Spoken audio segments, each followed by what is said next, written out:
আমাদের বিভিন্ন পরীক্ষায় এক ধরনের প্রশ্ন আসে, একটা শব্দ দেয়, দিয়ে বলে এই শব্দটিতে কয়টি অক্ষর রয়েছে, অর্থাৎ অক্ষর সংখ্যা নির্ণয় করতে বলে। তো দেখেন, এই অক্ষর সংখ্যা নির্ণয়ের জন্য আমরা বিভিন্ন জায়গায় একটা প্রচলিত টেকনিক দেখতে পাই, যে টেকনিকটা সবাই মোটামুটি শেখায়। টেকনিকটা আগে বলি, তারপর সেই টেকনিকের সমস্যা বলছি।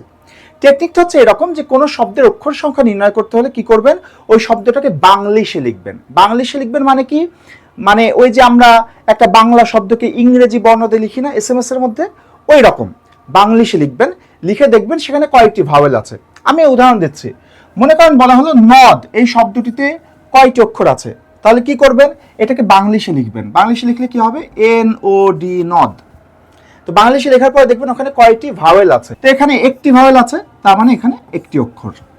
একইভাবে নদী, এই শব্দটাকে যদি আমরা বাংলিশে লিখি NODI, ভাওয়েল কয়টি আছে, 1, 2, তার মানে এখানে অক্ষর আছে 2টি। আপাত দৃষ্টিতে এটা খুবই মজার এবং চটকদার একটা টেকনিক মনে হচ্ছে এটা তো খুবই চমৎকার একটা ব্যাপার, পরীক্ষায় তো একদম চট করে উত্তর করে ফেলতে পারবো। কিন্তু এই জায়গাটাতেই সমস্যা।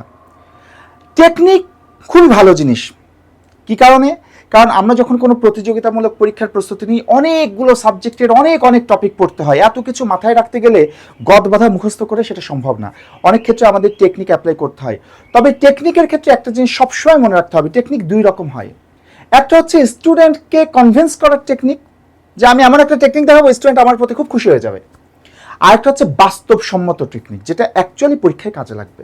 তো এই ধরনের টেকনিকগুলো হচ্ছে স্টুডেন্টকে কনভিন্স করার টেকনিক। দীর্ঘকাল প্রতীক্ষার পর আমাদের সবচেয়ে ডিমান্ডিং কোর্স বাংলা ব্যাকরণ সাহিত্যের পূর্ণাঙ্গ কোর্সের নতুন ব্যাচে ভর্তি শুরু হয়েছে। আমাদের এই বাংলা ব্যাকরণ সাহিত্যের পূর্ণাঙ্গ কোর্সটিতে সব মিলে 50টি ক্লাস, 15টি পরীক্ষা এবং 51টি PDF লেকচার শিট থাকছে। আর সেই সঙ্গে থাকছে সার্বক্ষণিক ডাউট সলভিং সার্ভিস। আর এত কিছু আপনি পাচ্ছেন মাত্র 750 টাকায়। সুতরাং আর দেরি না করে কোর্সটিতে ভর্তি হওয়ার জন্য এক্ষুনি হোয়াটসঅ্যাপ করুন আমাদের হোয়াটসঅ্যাপ নাম্বারে। আমাদের হোয়াটসঅ্যাপ নাম্বার 01511527124। কারণ এই টেকনিকগুলো পরীক্ষায় কাজে লাগে না, কেন জানেন? কারণ পরীক্ষায় আপনি বিগত সালের প্রশ্নগুলো দেখবেন, পরীক্ষায় কখনোই এই ধরনের 1 বা 2 অক্ষরের শব্দ আসে না। এই ছোট ছোট এই ধরনের শব্দ পরীক্ষায় কখনোই আসে না। তার মানে এই টেকনিক দিয়ে আপনার পরীক্ষায় কাজ হবে না, পরীক্ষায় আসে বড় শব্দ।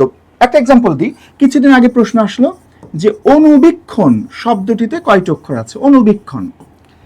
এখন খেয়াল করে দেখেন, এই অনুবীক্ষণ এই ধরনের বড় বড় শব্দগুলোর ক্ষেত্রে কিন্তু এই টেকনিক আপনি অ্যাপ্লাই করতে পারবেন না, বাস্তবসম্মত না। কারণ পরীক্ষার হল তো একটা অন্যরকম জায়গা। আপনি পরীক্ষার হলে যখন এই অনুবীক্ষণ শব্দের অক্ষর নির্ণয় করবেন, তখন আপনি যদি অনুবীক্ষণ শব্দটার ইংরেজি লিখতে চান, বাংলিশ লিখতে চান, অনুবীক্ষণ, এই বাংলিশ লিখতে গেলে প্রথমত এটা এই বাংলিশ লেখাটাই ভুল হয়ে যাওয়ার একটা সম্ভাবনা থাকে, দ্বিতীয়ত পরীক্ষায় সময় নষ্ট হয়, তৃতীয়ত এই বাংলিশ লিখে ভাওয়েল গুনতে গিয়ে অন্য আরেকটা ইজি প্রশ্নের উত্তর আমাদের ভুল হওয়ার সম্ভাবনা বেড়ে যায়। ঠিক আছে, ঠিক একইভাবে ধরেন পরীক্ষায় প্রশ্ন আসলো বন্দ্যোপাধ্যায়, মানিক বন্দ্যোপাধ্যায়ের এই বন্দ্যোপাধ্যায় মনে করেন, বললো বন্দ্যোপাধ্যায় শব্দটিতে কয়টি অক্ষর আছে। এখন আপনি পরীক্ষার হলে বসে এটা বাংলিশে লিখবেন কোথায়, উত্তরপত্রের উপরে? বাংলিশ লেখার সময় বা সুযোগ বা ওই মেন্টাল স্থিতি আপনার থাকবে যে এটা লিখবো বন দিও পাদ ধিয়ায়, হ্যাঁ এটা সম্ভব? এটাই তো ভুল হয়ে যাবে। সেই কারণে এই টেকনিকটা 1 বা 2 অক্ষরের শব্দগুলোর ক্ষেত্রে ঠিক আছে, কিন্তু পরীক্ষায় যে প্রশ্নগুলো আসে সেই প্রশ্নগুলো উত্তর করার ক্ষেত্রে এই টেকনিক কোনোভাবেই বাস্তবসম্মত না। আপনি পরীক্ষায় পারবেন না, পরীক্ষার হলে বসে আপনার মাথা নষ্ট হয়ে যাবে। তো সবচাইতে সহজ উপায় হচ্ছে আপনি একেবারে ব্যাকরণের বেসিকের মধ্যে থাকেন, তাহলে আপনি সবচাইতে সহজে এবং সবচাইতে কারেক্টলি সবচাইতে কম সময়ে আপনি এটা উত্তর করতে পারবেন। ব্যাকরণিক বেসিকটা কি, যে কোনো শব্দের অক্ষর সংখ্যা নির্ণয় করতে গেলে আপনি শুধু দেখবেন ওই শব্দটাকে কতগুলো ভাগে ভাগ করে উচ্চারণ করছেন। সাপোজ এই শব্দটা যখন আমরা উচ্চারণ করছি নদ, এটা তো আমরা ন দ এভাবে বলছি না, নদ নদ একবারে উচ্চারণ করে ফেলছি, তার মানে একটা অক্ষর। এটাকে উচ্চারণ করি ধীরে ধীরে, নদী নদী নদী নদী, 2 বার উচ্চারণ করছি, তার মানে 2 অক্ষর। এটাকে উচ্চারণ করি ইলিশ, ধীরে ধীরে উচ্চারণ করি ইলিশ ইলিশ ইলিশ, ইলিশ, দুইবার উচ্চারণ করছি তাহলে 2 অক্ষর। এটাকে উচ্চারণ করি হরতাল, হরতাল, দুইবার উচ্চারণ করছি তাহলে 2 অক্ষর। এটাকে উচ্চারণ করি, ধীরে ধীরে উচ্চারণ করব, ভালোবাসা, ভালোবাসা, ভালোবাসা, কয়বার উচ্চারণ করলাম? ভালোবাসা, 4বার উচ্চারণ করলাম তাহলে 4 অক্ষর।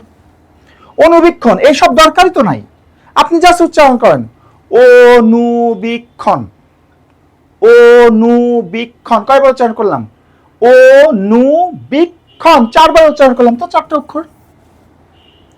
এটাকে উচ্চারণ করেন বন্দ্যোপাধ্যায়, বন্দ্যোপাধ্যায়, বন্দ্যোপাধ্যায়, তো 4বার উচ্চারণ করছে তাহলে 4টে অক্ষর।